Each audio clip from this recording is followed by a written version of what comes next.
Assalamualaikum warahmatullahi wabarakatuh. Bismillahirrahmanirrahim. Hamdan wa syukranillah, amma ba'du. Terlebih dahulu marilah kita panjatkan puji dan syukur kehadirat Allah Subhanahu wa taala. Tak lupa salawat beserta salam mudah-mudahan selamanya tercurah limpahkan kepada junjungan kita semua, yakni habibana wa nabiyana Kangjeng Nabi Muhammad sallallahu alaihi wasallam. Ibu guru yang saya hormati dan teman-teman seperjuangan sekalian yang saya hormati, pada kesempatan ini saya akan menyampaikan hasil diskusi saya di sekolah yang dijadikan bahan tugas untuk dipresentasikan mengenai dinasti Bani Abbasiyah. Sebelumnya, perkenalkan, nama saya Rizky Amelia Putri, kelas 11 MIA 4 Mandua Tasikmalaya. Dari kelompok 2 akan menyampaikan hasil diskusi kelompok saya, yaitu tentang dinasti Bani Abbasiyah fase 2 dan fase 4. Bagaimanakah fase 2 dan fase 4 dinasti Bani Abbasiyah? Apa sajakah yang terjadi? Siapa sajakah yang memerintah pada masa itu? Simak uraiannya berikut ini ya. Fase 2 dan fase 4 ini dikenal dengan nama fase pengaruh Turki 1 dan 2. Mengapa demikian?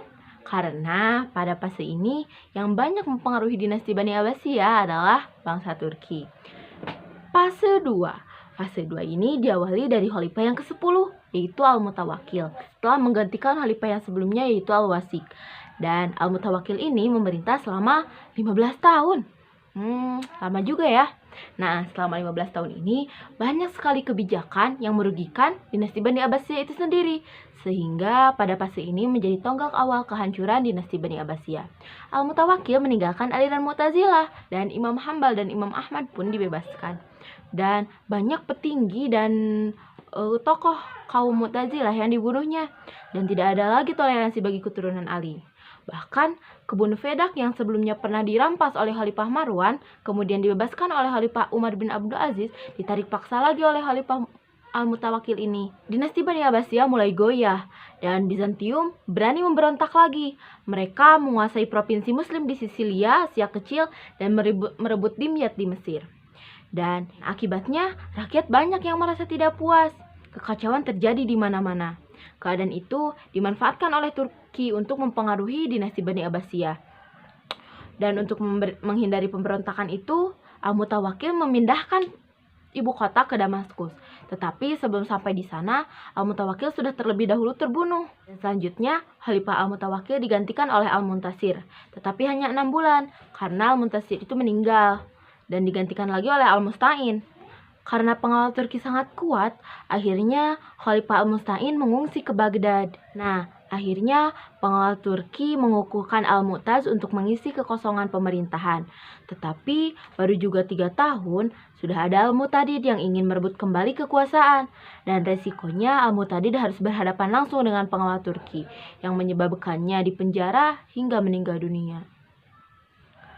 Selanjutnya, pemerintahan digantikan oleh Al-Mu'tadid yang berkuasa selama 12 tahun. Kemudian kekhalifahan pindah ke tangan Muhammad bin Raikam, yaitu gubernur Wasil dan Basra. Tetapi dipaksa turun oleh jenderal Turki, yaitu Balkan, dengan kekuatan militer.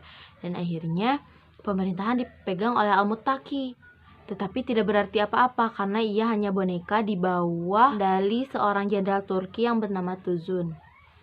Kejadian pada masa ini adalah adanya penyerangan dari bangsa Yunani atas kota Edessa dan menewaskan banyak sekali kaum muslimin di kalangan daulah Bani Abbasiyah, dan berakhirlah fase 2 ini. Selanjutnya fase 4. Fase 4 ini diawali dari pemerintahan Al-Qaim, dan bangsa Turki banyak mempengaruhi dinasti Abbasiyah lewat Al-Qaim ini yang sama-sama tidak menyukai dinasti Buwaihiyah. Nah, Al-Qaim ingin melepaskan diri dari pengaruh dinasti Buwaihiyah ini. Sehingga pada tahun 1055 Masehi, kondisi keamanan masyarakat terancam karena adanya perselisihan internal dinasti Buwaihiyah di Baghdad. Al-Qaim mengambil langkah pemulihan dengan cara meminta bantuan kepada dinasti Bani Seljuk untuk menyingkirkan dinasti Buwaihiyah dari Tugrul Bek. Dan selanjutnya Bani Seljuk membantu memulihkan kembali hak dan kekuatan dinasti Bani Abbasiyah bidang keamanan, kemudian tugas dan hak khalifah untuk mengisi khutbah kembali seperti biasa, dan jabatan Amirul Umaro diberikan kepada Tughrul Bek. Kemudian Al-Qa'i menikahkan putrinya dengan Tughrul Bek dengan tujuan ingin mempererat hubungannya lagi. Dan pada tahun 1075 Masehi, Al-Qa'i meninggal dunia. Kemudian jabatannya turun kepada cucunya yang bernama Abu Qasim Abdullah dan bergelar Al-Muqtadi dan memerintah selama 19 tahun. Selanjutnya, pemerintahan digantikan oleh anaknya, yaitu Abu Abbas Ahmad yang bergelar Al-Mustazin dan memerintah selama 25 tahun. Kemudian kekhalifahan digantikan oleh Al-Mansur. Yang bergelar Al-Mustarsyid, anaknya Al-Mustazin. Nah, Al-Mustarsyid ini terlibat perselisihan dengan Ma'ud, yaitu saudara Sultan Muhammad dari Bani Seljuk. Kemudian Al-Mustarsyid dibunuh dan digantikan oleh anaknya yang bernama Ar-Rasyid, tetapi hanya beberapa bulan, dan diganti oleh Abu Abdullah yang bergelar Al-Muktafi, anaknya Al-Mustazin. Kemudian pada masa ini, kekacauan di beberapa daerah dapat diatasi dan berakhirlah fase keempat ini. Nah, mungkin cukup sekian yang dapat saya sampaikan. Mohon maaf yang sebesar-besarnya atas segala kekurangannya. Ditutup dengan pembacaan hamdalah. Alhamdulillahirrabbilalamin. Assalamualaikum warahmatullahi wabarakatuh.